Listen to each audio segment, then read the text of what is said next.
Types of relation. इस class में हम टाइप्स ऑफ रिलेशन समझेंगे कि रिलेशन क्या होते हैं और कितने टाइप्स के होते हैं। तो सबसे पहले देख लेते हैं कि रिलेशन क्या होता है। सबसे पहले हम रिलेशन के बारे में बात करेंगे। Relation relation is a subset of Cartesian product from set A to set B। ये हमारा क्या होता है? रिलेशन होता है और ये एक कंडीशन को डिस्क्राइब करता है। इट डिस्क्राइब्स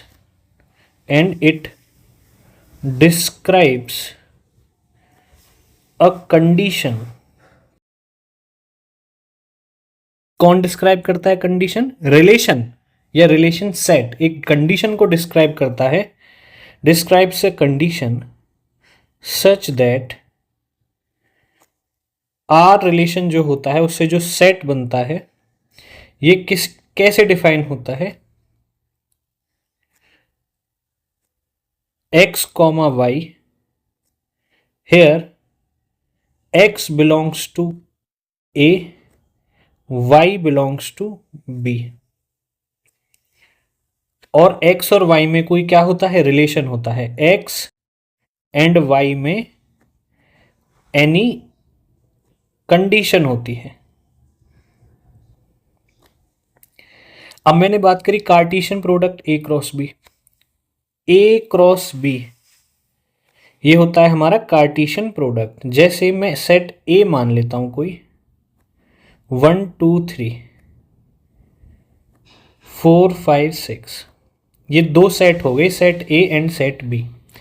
अब Cartesian product A cross B क्या हो जाएगा? A से B में हमें रिलेशन बनाना है ऑर्डर्ड पेयर्स में। रिलेशन नहीं, सॉरी, पेयर्स बनाने हैं क्योंकि हम सिर्फ कार्टेशियन प्रोडक्ट की बात कर रहे हैं। कार्टेशियन प्रोडक्ट में शॉर्ट में CP लिख रहा हूं इसको। अब A टू B एक एलिमेंट जो है हमारा, यहां पे लिख लेता हूं आगे। एक एलिमेंट जो है हमारा ऑर्डर्ड पेयर में A से आएगा और फिर B से 1 4 1 5 1 6 2 4 2 5 2 6 और ऐसे ही 3 4 3 5 एंड 3 6। इस तरह से सारे मैंने ऑर्डर्ड पेयर्स बना लिए जिसमें जो फर्स्ट एलिमेंट है ऑर्डर्ड पेयर का, जो फर्स्ट एलिमेंट है ये किससे है? It belongs to set A और जो सेकंड एलिमेंट है it belongs to set B और यही प्रोसीजर फॉलो किया। लेकिन इन ऑर्डर्ड पेयर्स में से जितने भी हमारे ऑर्डर पेयर बने हैं इस सेट में, कार्टेशियन प्रोडक्ट में, इसमें कोई भी पर्टिकुलर रूल फॉलो नहीं हो रहा, यानी कोई भी पर्टिकुलर कंडीशन फॉलो नहीं हो रही। जैसे इसमें आप निकालना चाहो तो ये 2 का मल्टीपल है 2 टाइम्स 4, लेकिन यहां पे 2 तो 5 टाइम्स 2 और 5 का पेयर है। कोई भी कंडीशन यहां पे हमारी डायरेक्टली हमको गिवन नहीं है। जैसे मैं इसमें एक और ऐड कर दूं यहां पे, हाँ, जैसे मान के चलो मैं यहां पे ऐड कर देता हूं, यहां पे 7 और ऐड कर देता हूं 7, ठीक है ना। तो 7 ऐड करते ही मेरे पास यहां पे और ऐड हो जाएगा 7 4 7 5 एंड 7 6। तो ये ऑर्डर्ड पेयर का पार्ट बन गया, ये सारे A क्रॉस B बन गया कार्टेशियन प्रोडक्ट। लेकिन जैसे ही मैं यहां पे एक कंडीशन डिफाइन करता हूं, क्या कंडीशन डिफाइन करता हूं? एक रिलेशन डिफाइन करता हूं। रिलेशन बेसिकली कंडीशन ही होती है। इस तरह से डिफाइन करता हूं कि x is less than y। x क्या है? लेस देन y है और x बिलोंग्स टू A है और y बिलोंग्स टू B है। अब मैंने कंडीशन लगा दी। इस कंडीशन को लगाने के बाद अब कार्टेशियन प्रोडक्ट में से कुछ ऑर्डर्ड पेयर्स फिल्टर हो जाएंगे और फिल्टर होके एक नया सेट बनेगा जो रिलेशन सेट कहलाएगा, और उस रिलेशन सेट में वो ही ऑर्डर्ड पेयर्स आएंगे जो इस रिलेशन की कंडीशन को सेटिस्फाई करेंगे। आई होप आप मेरा पॉइंट समझ गए हो। अब इसमें कौन कौन से आ जाएंगे, इस पॉइंट को छोड़कर बाकी सारे आ जाएंगे, क्योंकि ये जितने भी ऑर्डर्ड पेयर्स मैंने लिखे हैं इसमें फर्स्ट एलिमेंट सेकंड एलिमेंट से छोटा है, फर्स्ट एलिमेंट सेकंड एलिमेंट से छोटा है, फर्स्ट एलिमेंट सेकंड से छोटा है। तो यहां पे रिलेशन में क्या आ जाएगा, 1 4 1 5 1 6 2 4 2 5 2 6। इसी तरह से 3 के साथ सारे पेयर्स आ जाएंगे, फिर हाँ 7 के साथ नहीं आएंगे क्योंकि फर्स्ट एलिमेंट छोटा होना चाहिए ना इस रिलेशन की। रिलेशन बेसिकली एक रूल है, एक कंडीशन है, एक फिल्टर है। इस रूल को जो ऑर्डर्ड पेयर फॉलो करता है वो ही रिलेशन सेट का पार्ट बनता है, वही ऑर्डर्ड पेयर। ऑर्डर्ड पेयर क्यों, क्योंकि एक सीक्वेंस में लिखते हैं कि फर्स्ट एलिमेंट सेट ए से होगा, सेकंड एलिमेंट सेट बी से होगा। तो ये जो सेट बनेगा ये रिलेशन सेट कहलाता है। क्या कहते हैं हम इसको, relation set. Relation set, relation एक कंडीशन है और रिलेशन सेट में ये सारे ऑर्डर्ड पेयर्स आएंगे जो इस कंडीशन को फॉलो करते हैं। बस इतना सा ही डिफरेंस है इसमें। ओके, चलिए अब आगे चलते हैं। अब रिलेशन मैंने आपको बता दिया क्या होता है, आप नोट डाउन कर सकते हो। रिलेशन आपको क्लियर हो गया है। और अब हम आगे देखेंगे कि टाइप्स ऑफ रिलेशन क्या होते हैं। ठीक है, टाइप्स ऑफ रिलेशन।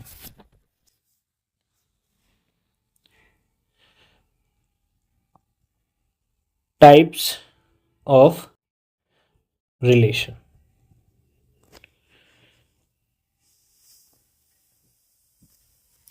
देखिए जो रिलेशन के टाइप हैं वो हमारे पास 6 टाइप्स होते हैं। कितने टाइप्स होते हैं, 6 टाइप्स। सबसे पहला हम देख लेते हैं कौन सा होता है, universal relation. Universal relation, universal relation. A relation is said to be, और मैं आपको समझाने के लिए मैं इसको ऐसे लिख सकता हूं, a relation set is said to be a universal relation, a universal relation if all ordered pairs in,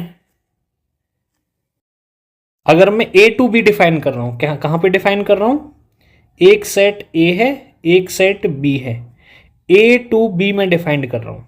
A टू B दो चीजें डिफाइन हो सकती है। A टू B एक तो आप A cross B Cartesian product define कर सकते हो, और एक आप A to A R B मतलब A रिलेशन B, दो सेट्स में आप कार्टेशियन प्रोडक्ट और रिलेशन डिफाइन कर सकते हो। रिलेशन कार्टेशियन प्रोडक्ट का सबसेट होता है। ये क्या हो गया हमारा कार्टेशियन प्रोडक्ट CP, और ये क्या हो गया हमारा रिलेशन। जब कार्टेशियन प्रोडक्ट के सारे ऑर्डर्ड पेयर्स इक्वल हो जाएं, मतलब रिलेशन सेट कहने का मतलब इन शॉर्ट, रिलेशन सेट जब इक्वल हो जाए कार्टेशियन प्रोडक्ट के, कार्टेशियन प्रोडक्ट के, तब हम ये कह सकते हैं कि ये जो सेट है, ये जो सेट है, ये रिलेशन सेट कैसा सेट है, कैसा रिलेशन है, यूनिवर्सल रिलेशन। यूनिवर्सल रिलेशन को फॉलो करता है। सेट में जब अगर मैं सेट बोल रहा हूं तो इसका मतलब उसमें सारे ऑर्डर्ड पेयर्स आ रहे हैं, और रिलेशन बोल रहा हूं तो मैं सिर्फ कंडीशन की बात कर रहा हूं। तो वो जो कंडीशन है वो यूनिवर्सल रिलेशन की कंडीशन है, और वो यूनिवर्सल रिलेशन को फॉलो करते हैं। जैसे मैंने अभी आपको एक क्वेश्चन पीछे बताया था, उसी का एग्जाम्पल मैं दोबारा यहां पे ले लेता हूं, आप एक तरीके से समझ सकते हैं इसको। देखो, मैंने एक सेट ले लिया ए और बी पे। ए ले लिया मैंने 7 8 9, ये हो गया 10 11 12। तो ए क्रॉस बी क्या होगा, ए के सारे एलिमेंट्स को बी के सारे एलिमेंट्स के साथ पेयरिंग करनी है। कार्टेशियन प्रोडक्ट स्क्वायर ब्रैकेट्स में शो करते हैं, तो 7 10 7 11 और आपका 7 12, ऐसे ही 8 10 8 11 और 8 12, और ऐसे ही 9 10 9 11 और 9 12 बंद। और ये तो आपका क्या बन गया, कार्टेशियन प्रोडक्ट। अगर मैं आपका कार्टेशियन प्रोडक्ट के बाद रिलेशन बनाऊं, रिलेशन सेट जो करली ब्रैकेट्स में आता है, तो कंडीशन को अगर मैं फॉलो करूं और एक कंडीशन स्टेब्लिश कर दूं x comma y such that x is less than y where x belongs to set A and y belongs to set B, condition बना दी। तो इस रिलेशन सेट में जितने भी ऑर्डर्ड पेयर्स आएंगे वो यही सारे तो आएंगे एग्जैक्ट। क्यों? क्योंकि ये जो कार्टेशियन प्रोडक्ट है इसमें पहला एलिमेंट दूसरे से छोटा है, और इस कंडीशन के अकॉर्डिंग भी वही चीज होना चाहिए। फर्स्ट ऑर्डर्ड पेयर में जो फर्स्ट एलिमेंट है वो सेकंड से छोटा होना चाहिए। देखो 7 11, 7 छोटा है, 7 12 से छोटा है, 8 10 से छोटा है, 8 11 से छोटा है, 8 12 से छोटा है। तो यहां पे जो ये रिलेशन, जो ये ऑर्डर्ड पेयर बनेंगे आर में, वो एग्जैक्ट ये सेम सारे बन जाएंगे, और यहां पे हम फिर कह सकते हैं कि रिलेशन सेट कार्टेशियन प्रोडक्ट के इक्वल आ गया, और इस टाइप के रिलेशन को हम यूनिवर्सल रिलेशन कहते हैं। क्लियर हो गया? अब देख लेते हैं नेक्स्ट। अब इसका अपोजिट होता है एक, बिल्कुल इसका अपोजिट। इसका अपोजिट कौन सा हो जाता है? देखो, वो हो जाता है आपका एम्प्टी रिलेशन। अगर मैं पहले वाली कंडीशन को जो रिलेशन सेट के लिए मैंने ली थी उसका मैं रिवर्स कर दूं, जैसे मैं एक रिलेशन डिफाइन कर लूं x कॉमा वाई के लिए, और यहां पे x की जगह मैं क्या कर दूं, रिवर्स कर दूं इसको, x ग्रेटर देन y कर दूं और बोलूं x belongs to a, y belongs to b। ये चीज मैंने यहां पे डिफाइन कर दी। लो जी, और सेम a और b सेट्स ले लूं जैसे मैंने यहां पे पहले लिए थे, ये सेम सेट्स का वो ले लूं मैं ऑप्शन, तो आपको बड़ी आसानी से समझ में भी आ जाएगा। ये सेम ए और बी ले रहा हूं, तो इस रिलेशन में, इस रिलेशन सेट में कितने ऑर्डर्ड पेयर्स आएंगे? एक भी नहीं आएगा, नो, निल, कोई भी नहीं आएगा। क्यों? क्योंकि आप ए टू बी डिफाइन कर रहे हो रिलेशन को। ए टू बी मतलब पहला एलिमेंट ए से होगा और दूसरा एलिमेंट बी से होगा, क्योंकि एक्स ए में बिलोंग करता है, वाई बी में बिलोंग करता है। तो आप लिखने की कोशिश करो, जैसे आप बनाओ 7 का 10 के साथ नहीं बनेगा, क्योंकि फर्स्ट एलिमेंट सेकंड से बड़ा होना चाहिए। दूसरा बनाओ 7 12 के साथ, 7 11 के साथ, देखो इसमें भी 7 12 से छोटा है, 7 11 से छोटा है, जबकि रिलेशन की कंडीशन के अकॉर्डिंग पहला एलिमेंट यानी एक्स वाई से बड़ा होना चाहिए, जो कि नहीं हो रहा है। तो इस रिलेशन में, इस रिलेशन सेट में, इस रिलेशन के अकॉर्डिंग कोई भी ऑर्डर्ड पेयर नहीं आएगा। तो ये जो रिलेशन सेट बनेगा ये एक एम्प्टी सेट बनेगा, जिसको हम किससे रिप्रेजेंट करते हैं? जिसको हम फाई से रिप्रेजेंट कर देते हैं। तो ये हो गया आपका सेकंड नंबर का, ये हो गया आपका सेकंड नंबर का, ये हो गया फर्स्ट नंबर का। कितने बताने हैं? 6 होते हैं ये टोटल। चलिए अब थर्ड वाले पे चलते हैं।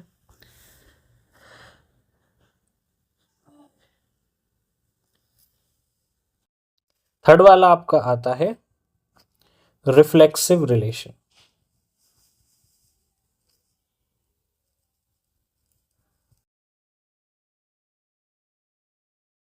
रिफ्लेक्सिव रिलेशन क्या होता है? देखिए, रिफ्लेक्सिव रिलेशन अगर हम डिफाइन कर रहे हैं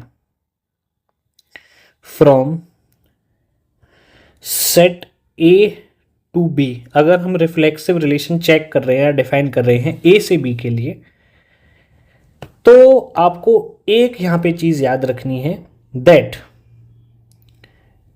फॉर रिफ्लेक्सिव के लिए, रिफ्लेक्सिव रिलेशन के लिए जो रिलेशन बनेगा वो क्या बनेगा, A comma A should belongs to the relation, या फिर आप इसको ऐसे लिख लो, और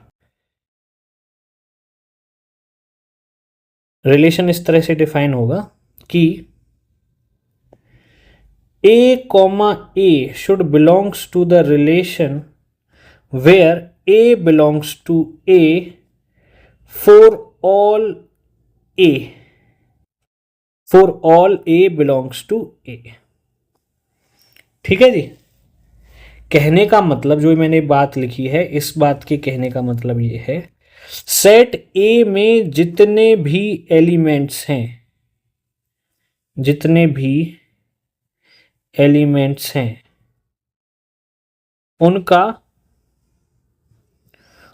उनके साथ ही ऑर्डर्ड पेयर बनना चाहिए। बी से कोई मतलब नहीं है। जैसे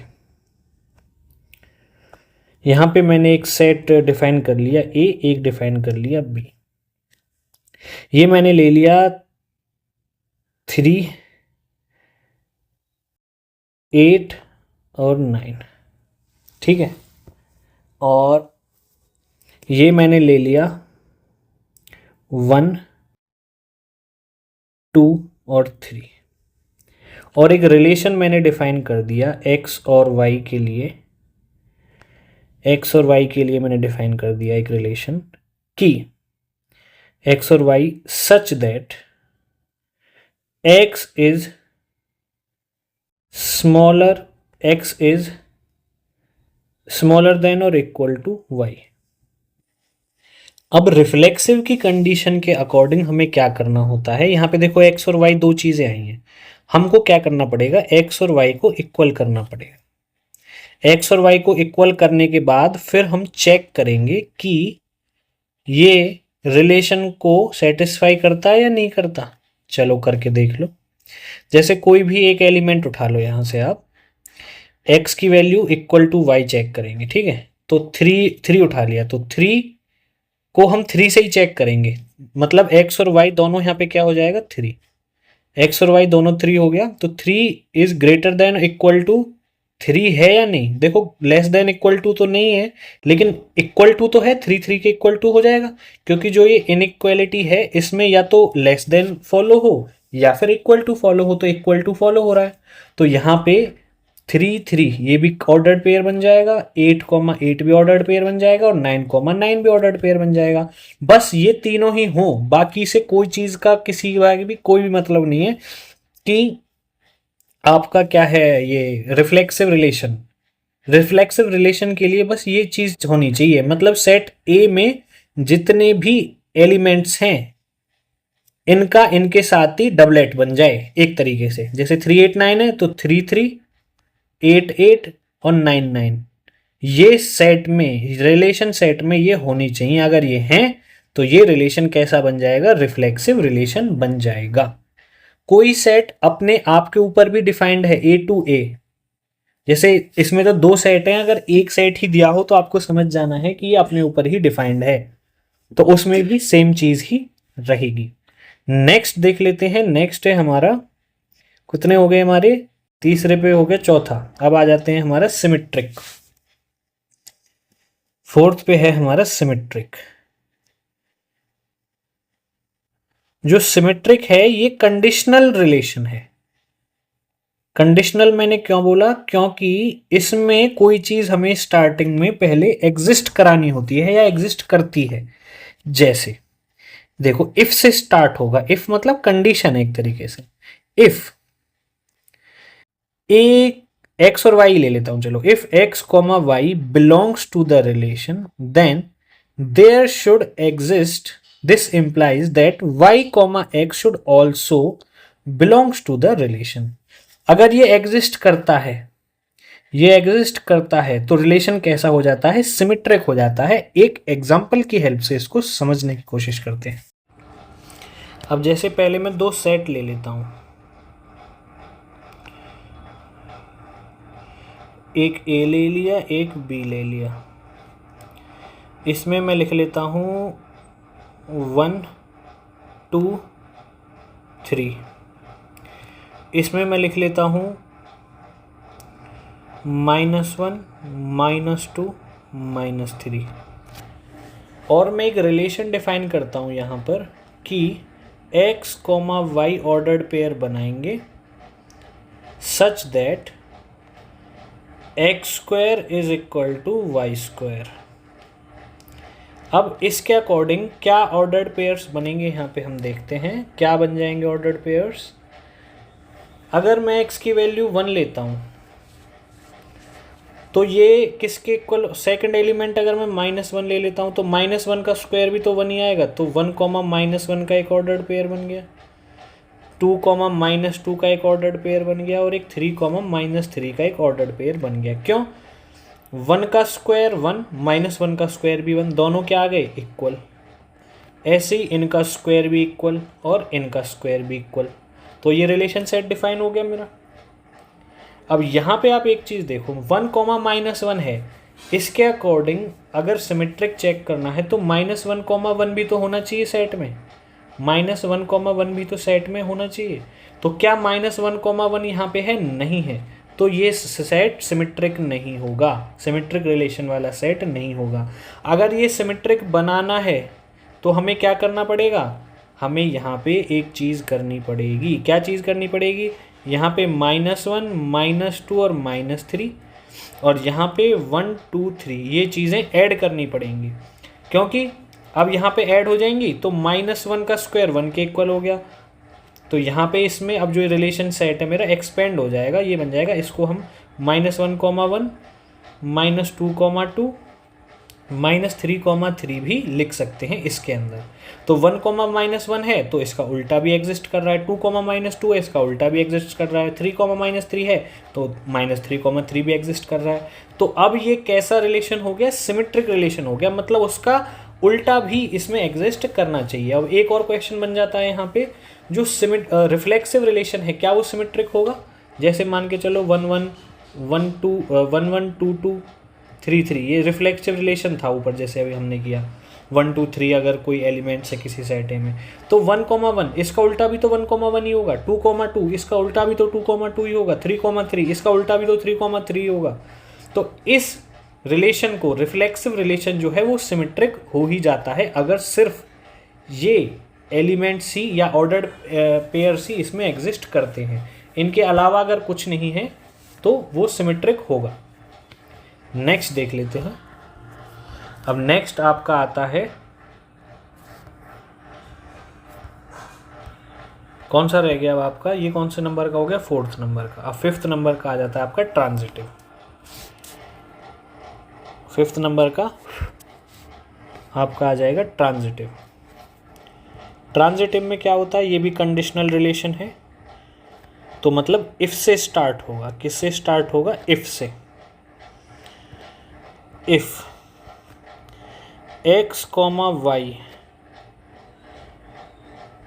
and y, z belongs to the relation, मतलब एग्जिस्ट करते हैं, अगर ये और ये एग्जिस्ट करते हैं, then there must exist x, z belongs to r। ये होता है आपका ट्रांजिटिव रिलेशन।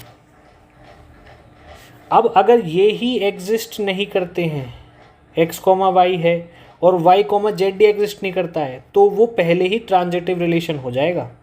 ये दोनों अगर एग्जिस्ट करते हैं तब तीसरे पे जाना है आपको, तब तीसरी कंडीशन चेक करनी है।